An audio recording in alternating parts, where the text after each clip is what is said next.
Good afternoon, everybody. Welcome to TED Talks Ball. Got a special Monday afternoon edition. Got Marc Adams here with me from 49ers Camelot. You can see his information down below in the banner.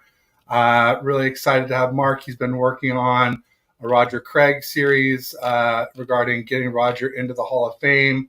Really noble cause and something I think anyone who ever watched Roger Craig play can understand.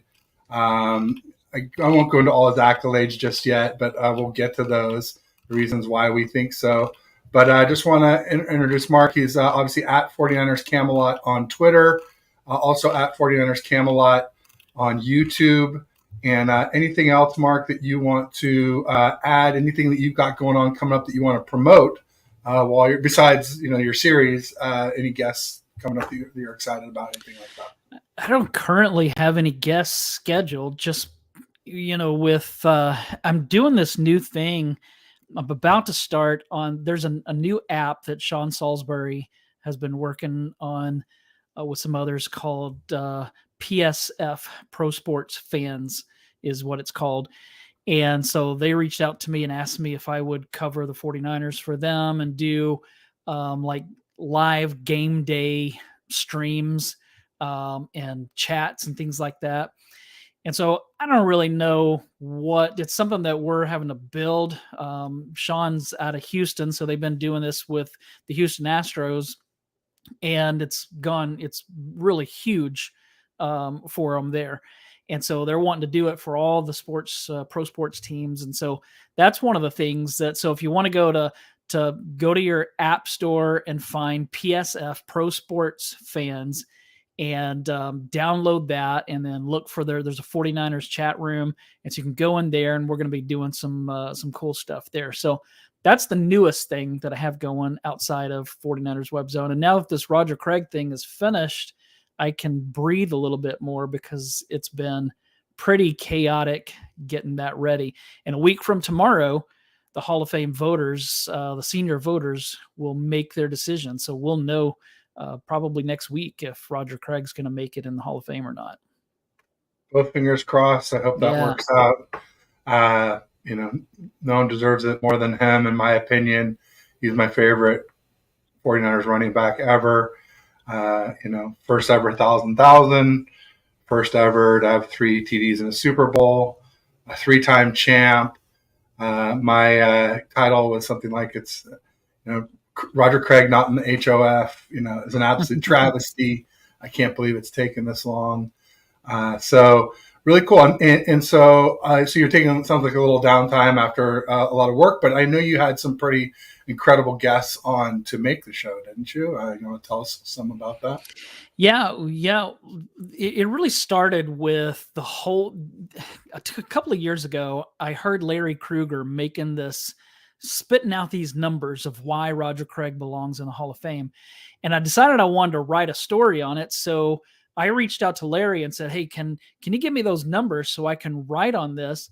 And so he said, look, let's get on the phone and talk about it. So we got on the phone, and he said, what I think needs to happen is that you need to write this story, and you need to get some guys like Steve Young and Joe Montana and Jerry Rice and those kind of guys. You need to get them, like interview them and get them on board. And then he goes, but you'll never be able to get those guys.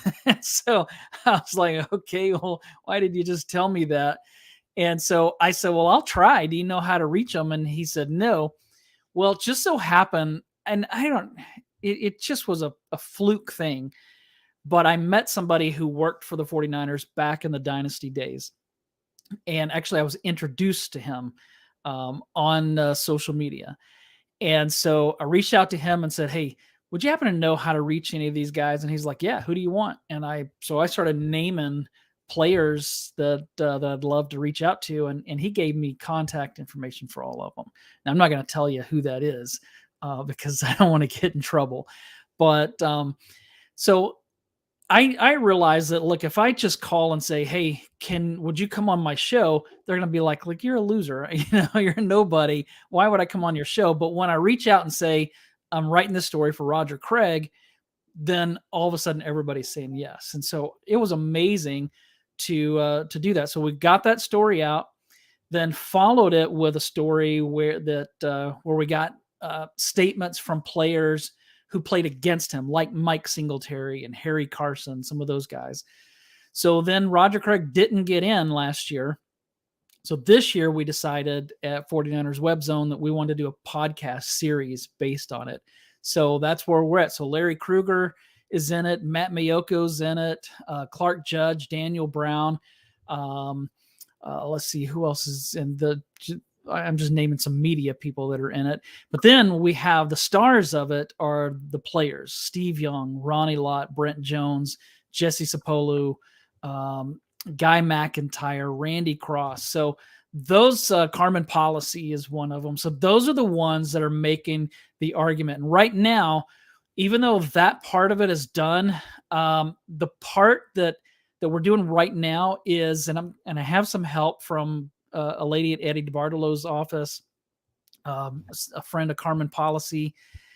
I'm getting some help right now on trying to get on video some guys like Singletary and different, because I've tried to reach out to Mike Singletary again, and so far he hasn't returned my emails or texts. So I'm trying to get like DeBartolo's reaching out to him. So we're trying to get some guys who played against Roger Craig to come, because I had 2 Hall of Fame voters, because what we just did went to the Hall of Fame voters. Okay.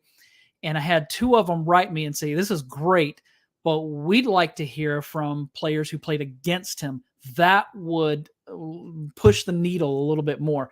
So that's what we're working on this week, trying to get players who played against him to go on video and endorse Roger Craig to be in the Hall of Fame. Outstanding, and great work to get all those people on, and super noble cause.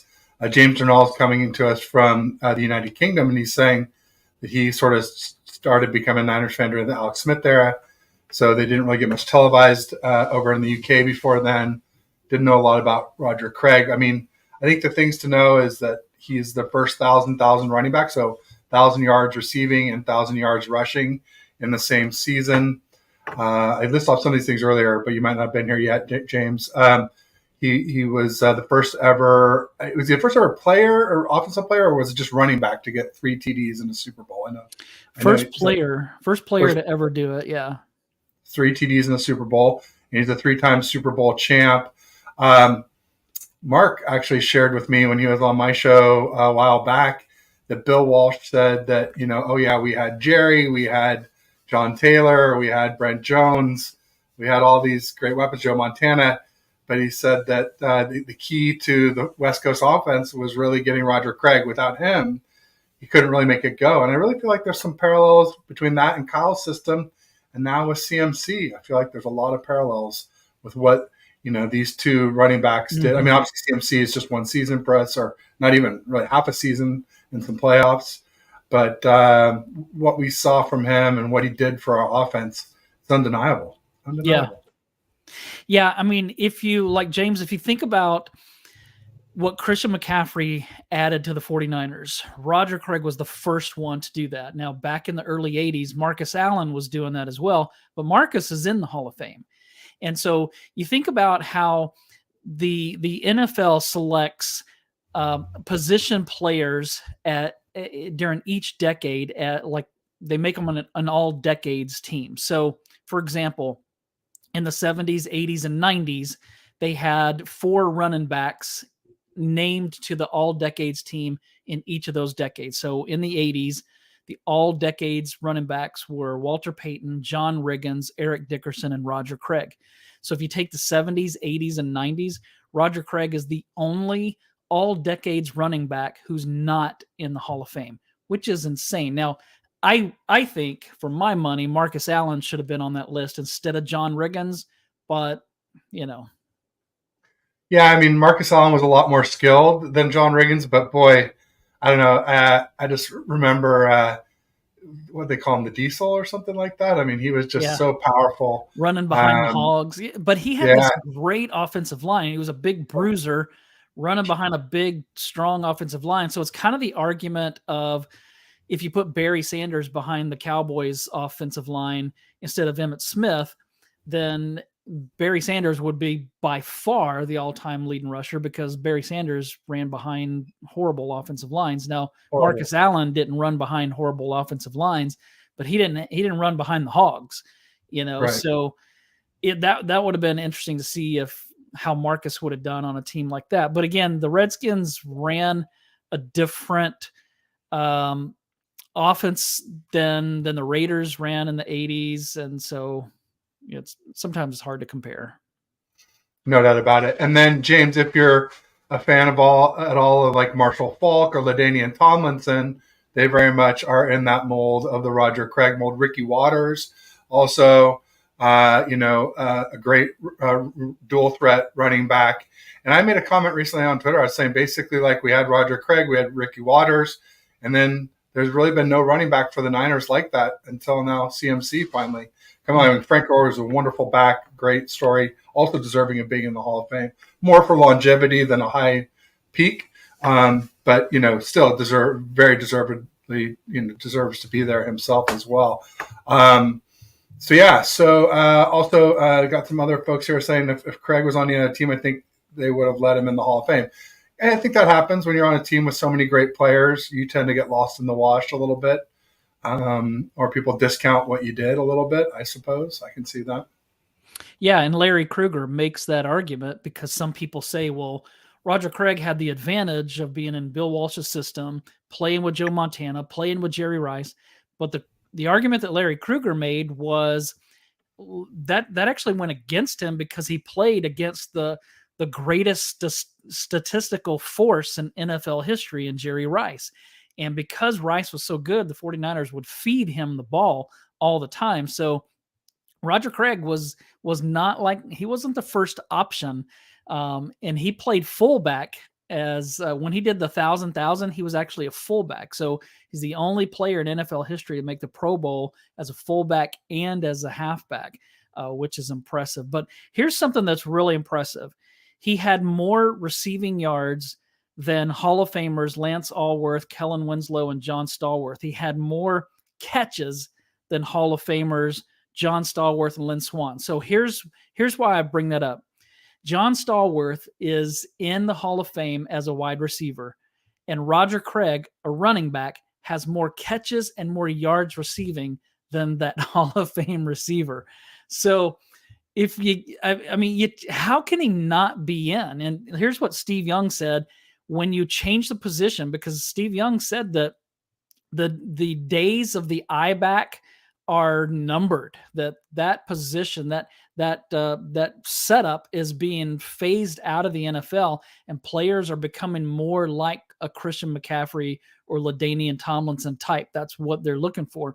And he said that started with Roger Craig. And when you change a position like he did, that's Hall of Fame worthy right there. And then Ronnie Lott said that when you are the first to do something like the 1,000, and he said that John Madden told him that when you are the first to do something, that's Hall of Fame worthy.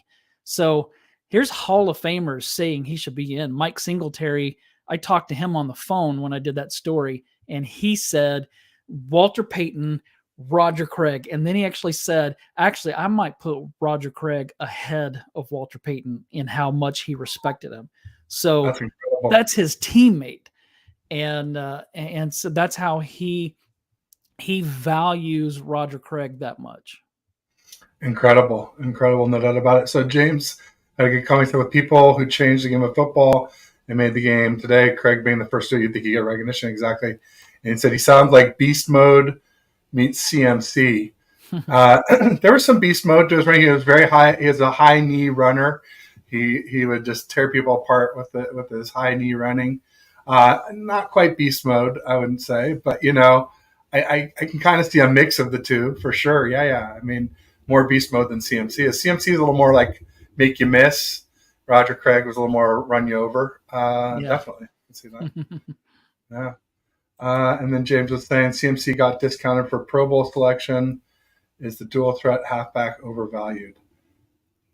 No, I mean, just look at what, or undervalued. Yes, it is definitely undervalued, because if you look at what McCaffrey did to the 49ers offense last season, then you see the value. And you look at Roger Craig, like you already said it, first player in NFL history to score 3 touchdowns in the Super Bowl. He did that in Super Bowl 19 in the 84 Super Bowl.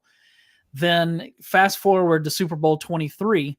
There's the game winning drive where, remember when John Taylor caught the winning touchdown? That was the John Candy drive where Montana's pointing out John Candy. Well, on that drive, Montana hit Roger Craig at least twice, maybe 3 times on really crucial, like third down type passes where they had to pick up a first down. So Roger was really instrumental in helping keep that drive alive. I mean, Jerry was the star on that drive and in that game, but Roger was critical on that. Yeah, the interesting factoid is Taylor caught the TD catch at the end of the drive, but wasn't it his first catch of the game? It was his only catch of the game. But I think Merlin Olsen, Dickenberg and Merlin Olsen were calling the game, and one of them said his first catch of the game, but the biggest catch of the game, and it certainly was. But Rice had a day like nobody's had in Super Bowl history so far. Yeah. So James was saying, is the dual halfback threat undervalued? Yes, absolutely. But I mean, I guess, but they're the only running backs that have a high value now in the NFL, are ones that can catch the ball really well. Your CMCs, your Alvin Kamara's, whoever else that does that. The pure running backs are getting devalued, and you're seeing that with Josh Jacobs, getting franchise tagged, and even Saquon Barkley's a pretty good receiver for running back, but yet he got tagged. Well, they tagged him, and then they came to a 1-year deal that was just ever so slightly better than the tag amount. But there's somebody I'm forgetting too. There's another running back who got tagged who's really good as well too. Sad to see, honestly. But to me, it just comes down to supply and demand. Yeah. I feel like there's just a huge supply of running backs, and clearly the demand's not that high where teams feel like they can lowball these guys. And it's a real shame, because when you get a really good running back, they change the whole team, as we saw last year with CMC, no doubt. Donald Johnson says, I really enjoyed watching Craig. Randy Daytona in the house saying, dang it, Trey, you broke my heart. Shane Buechele looked good. Was backup line that much better than ours. O'Connell looked good. Was his backup line that good? Do you want to talk a little bit about the game? I know we don't have a ton of time. But, I thought O'Connell looked really good, and he looked.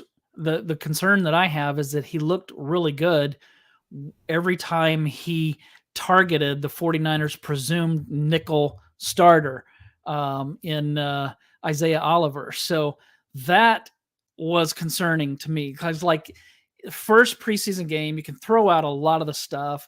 The offensive line was horrible. Trey Lance didn't look good. But the fact that Isaiah Oliver was getting picked on by a rookie quarterback playing in his first NFL game, that worried me a little bit. Now, again, it's the first game, so I'm not going to get too bent out of shape, but I didn't like seeing that.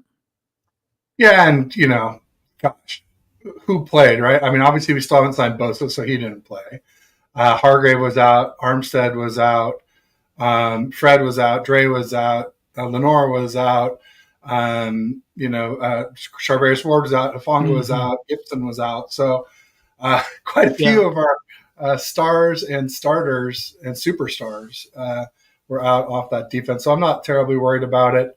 But yeah, it was frustrating. And then as far as the O-line goes, I don't know if you guys have seen, but I've been posting this stat that I think Warren Sharp posted, that Lance was there's only 5 QBs out of the 75 that played in this first week of the preseason that had higher pressure rates than Lance did. So some of that can be attributed to holding the ball, but some of holding the ball can be attributed to weapons not separating. And people are like, oh, look, weapons separated here, Ted. I'm like, yeah, Lance completed that pass. Or, or he's like, look, if they separated here, I'm like, the defender is literally has his hand on him, man. Like, come on. So anyway, I don't want to make a ton of excuses for Lance. He did not have a good game, but I will say he had some good throws, and there was some time where he got some momentum going.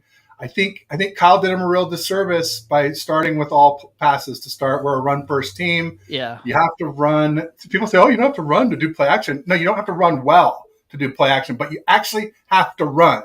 So like you don't have to, and it definitely helps if you run well. Then play action works even better.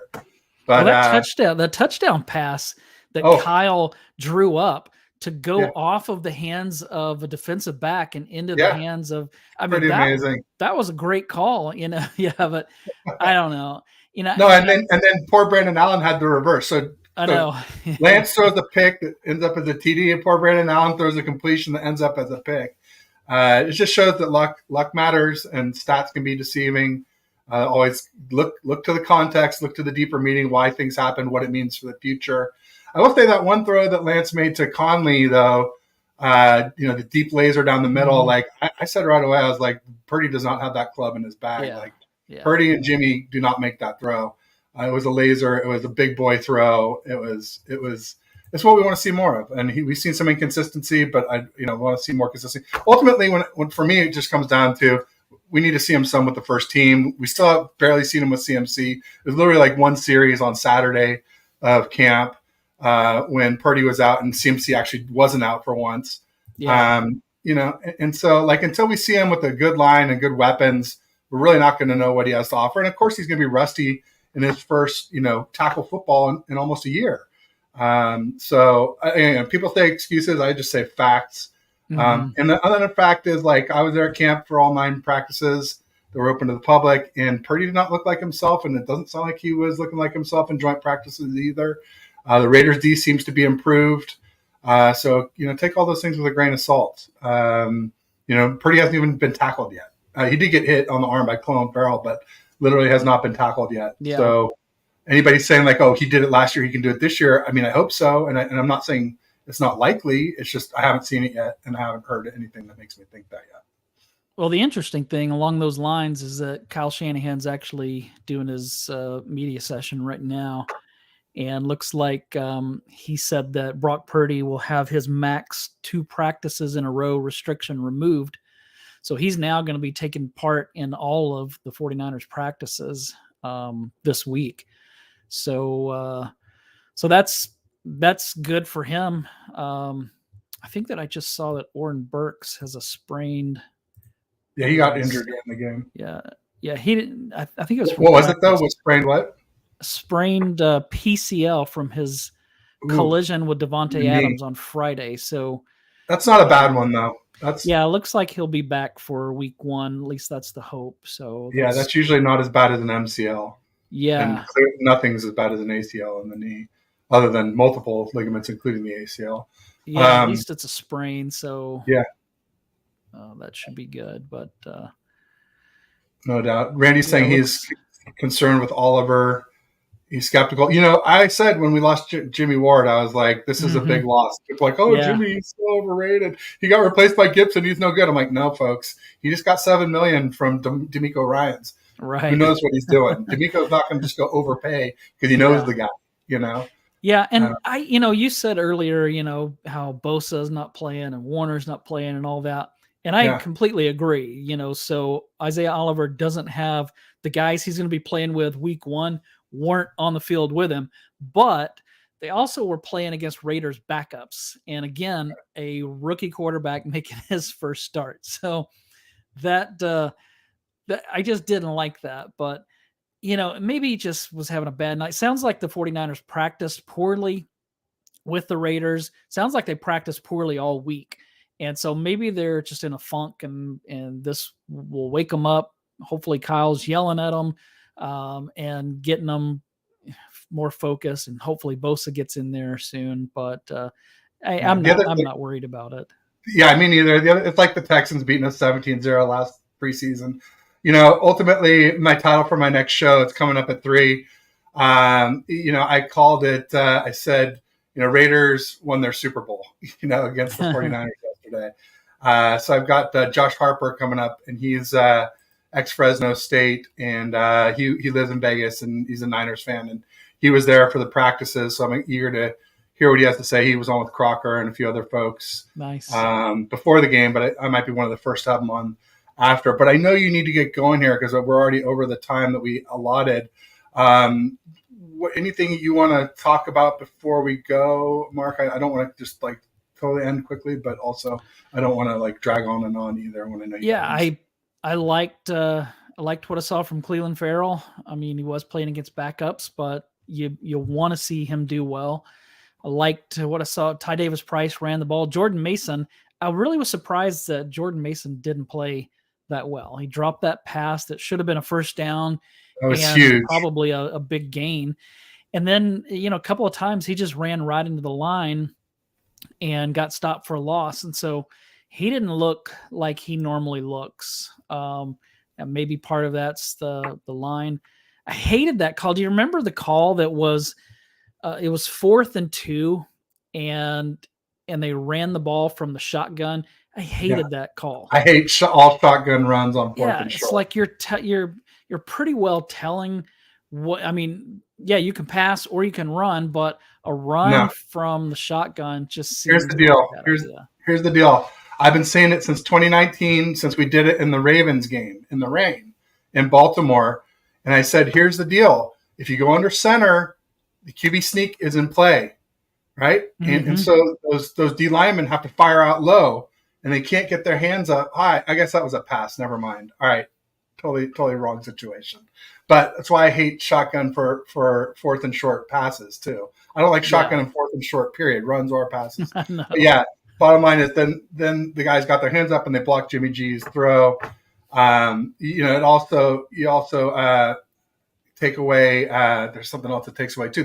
Play action on the thing, because no one really buys shotgun play action. It's ineffective. So the sneak and the play action are taken away. But that's a pass. So senior moment there. My apologies, folks. But cool. Well, everybody make sure to check out Marc's series on Roger Craig. We're all trying to get him into the Hall of Fame. It's a noble cause. Make sure you like and subscribe to 49ers Camelot. Check out some of his shows. He gets incredible guests on there. He does great work. He even has me on from time to time as a pity guest, so I appreciate that. So thanks a lot, Marc. And great to see you today. And let me know anything I can do to help. Obviously, my platform is yours when it comes to Roger Craig. Thanks for having me on. And I love it. All right. Well, thanks everybody for coming out. I appreciate it. I'll just say peace and go Niners, and I'll see you guys at 3 p.m. Pacific, 6 Eastern with Josh Harper. Thanks.